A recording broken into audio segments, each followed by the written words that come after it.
आजकाल जिममध्ये जाऊन फ्लेक्स करणं, व्हिडिओ शूट करणं आणि तो सोशल मीडियावर पोस्ट करणं हे तरुणांच्या जीवनाचा भाग बनलाय.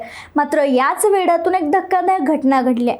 पुण्यामधील पुणेरी प्राईम न्यूजच्या एक एक्स अकाउंटवरून एक व्हिडिओ शेअर करण्यात आलाय. हा व्हिडिओ सध्या सोशल मीडियावर चर्चेत आहे. या व्हिडिओमध्ये एक तरुण जिममध्ये उभा राहून आपले मसल्स फ्लेक्स करताना दिसतोय.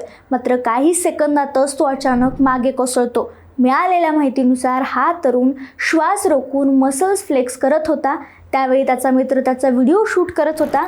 मात्र अचानक तोल जाऊन तो तरुण खाली पडला आणि नंतर त्याचा मृत्यू झाल्याचं समजतंय.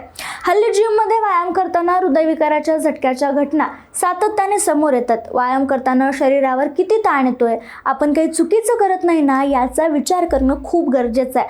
सोशल मीडियासाठी किंवा रील्ससाठी अनेकदा तरुण स्वतःच्या शरीरावर अतिरिक्त ताण आणतात, ज्याचे गंभीर परिणाम समोर येतात आणि अचानक मृत्यूलाही यामुळं सामोरं जावं लागतं. त्यामुळे फिटनेस महत्त्वाचा असला तरी स्वतःची काळजी घेणं त्याहून महत्त्वाचं आहे.